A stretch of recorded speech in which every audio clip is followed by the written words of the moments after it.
Untuk informasi lebih lengkap dan berita terkait, jangan lupa untuk klik link di deskripsi. Dan jangan lupa juga untuk unduh aplikasi CNBC Indonesia di Google Play Store dan App Store. Dan yang terakhir, jangan lupa untuk subscribe ya.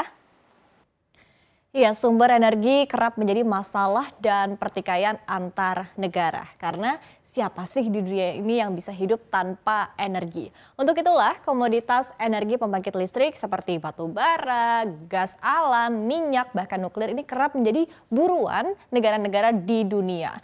Bahkan Indonesia sendiri sempat terancam blackout karena pasokan batu bara yang kian menipis. Nah, lantas seperti apa sih sebetulnya tata kelola kelistrikan dan juga energi bauran di tanah air, dan perlukah Indonesia belajar mengatur sumber energi dari negara maju? Kita akan simak selengkapnya dalam belajar kelola setrum dari negara maju.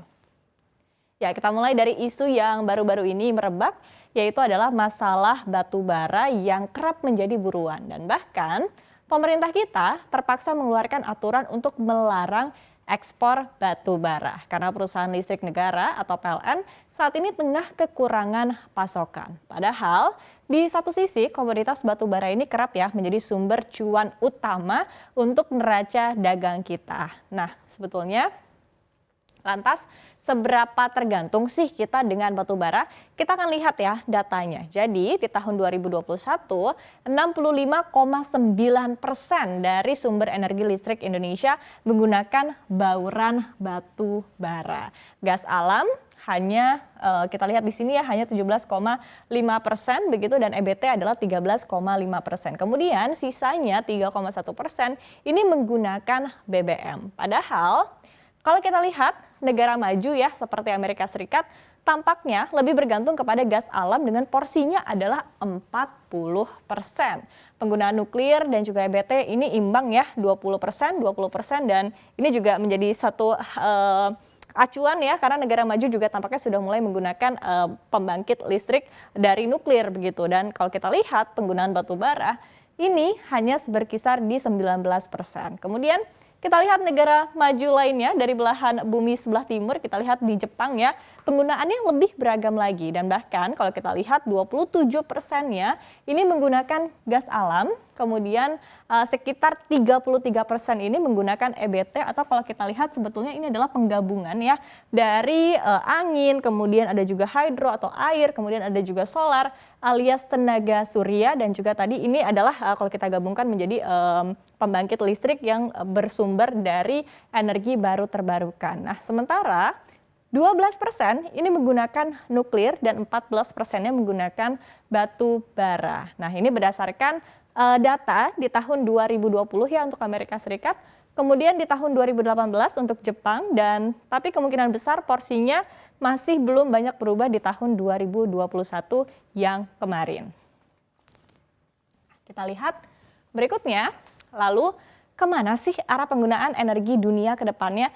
Nah, ini menarik ya karena dunia saat ini tengah berlomba-lomba untuk menggunakan energi yang lebih bersih atau EBT. Nah, kita ketahui bahwa pemerintah kita juga saat ini berkomitmen untuk menggunakan ataupun juga meningkatkan penggunaan EBT hingga 23% di tahun 2030 mendatang. Nah, tapi rupanya penggunaan EBT hingga 23% ini tidak banyak merubah porsi penggunaan dari batu bara yang kita lihat angkanya di 64% atau bahkan lebih dari 60% ya. Padahal batu bara ini kerap ya menjadi biang keladi utama untuk emisi gas buang. Nah, memang komoditas batu bara ini lebih mudah didapat, kemudian juga energi disebutkan ya bahwa ini adalah sumber energi listrik yang paling murah, dan bahkan kalau kita lihat menariknya lagi, porsi gas alam juga berkurang ya dari 17,5% tadi menjadi 11,5% saja. Nah, justru malah berkurang begitu energi yang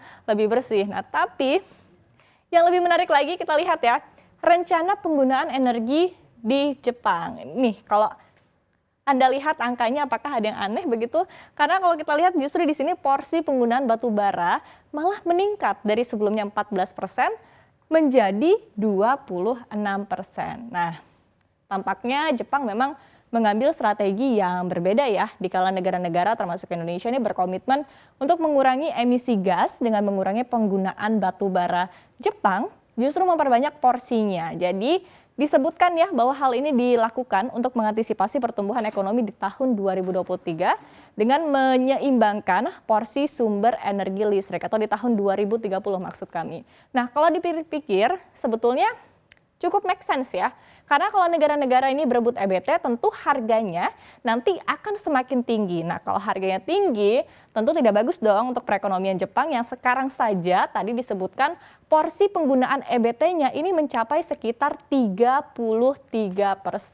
Belum lagi kalau misalnya terjadi disrupsi di satu sumber energi seperti saat ini ya, batu bara begitu, tentu akan lebih mudah untuk Jepang untuk mencari substitusi atau penggantinya. Nah, kemudian di satu sisi mungkin kita juga ingat ya bahwa Jepang pernah mengalami suatu kejadian begitu ya terkait dengan penggunaan energi nuklir, yaitu adalah kejadian ledakan di PLTN Fukushima di tahun 2011 lalu, sehingga mungkin ada sedikit trauma ya dari Jepang untuk berfokuskan kepada penggunaan energi nuklir. Dan kalau kita lihat ini tampaknya menjadi suatu strategi karena penggunaan angkanya sekali lagi berkisar di 25% begitu ya rata-ratanya. Artinya tadi sekali lagi untuk menyeimbangkan porsi penggunaan dari komoditas energi di Jepang. Kita lihat berikutnya.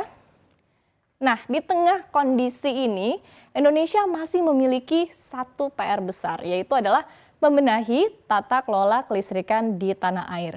Mulai dari sumber utamanya, yaitu adalah sumber energi. Nah, mungkin kita juga perlu ya berkaca ya dengan kata-kata tadi, di mana kalau untuk negara maju tidak ada satupun energi yang digunakan ini lebih dari 50% porsinya, alias tidak bergantung kepada satu sumber energi saja. Apalagi batu bara juga menjadi komoditas ekspor utama kita. Jadi tentu wajar kalau misalnya terjadi aksi tarik-menarik untuk penggunaan batu bara, apakah untuk digunakan di dalam negeri maupun juga diekspor ke luar negeri. Nah, kemudian di tengah situasi ini, Kementerian BUMN juga memastikan akan merampungkan holding PT PLN di tahun ini, dan Menteri BUMN Erick Thohir menjelaskan ya bahwa pembentukan ini dalam rangka transisi besar-besaran untuk penggunaan EBT, sehingga logikanya adalah diharapkan dengan pembentukan subholding ini PLN juga bisa lebih lincah ya dalam mencari sumber pendanaan baru seperti melantai di bursa saham, apalagi di tengah kondisi keuangan PLN yang belum bisa kita katakan sehat. Nah, intinya kurang lebih seperti inilah ya gambaran sumber energi listrik di tanah air. Miris memang karena batu bara ini masih menjadi candu yang sulit untuk dilepaskan. Padahal sumber-sumber energi baru juga banyak loh di tanah air. Jadi tinggal bagaimana dari kita sendiri ya strategi kita untuk lebih menyeimbangkan penggunaan energi ke depannya. Dan mungkin kita juga perlu berkaca sedikit atau belajar sedikit dari negara-negara maju seperti tadi Amerika Serikat atau Jepang.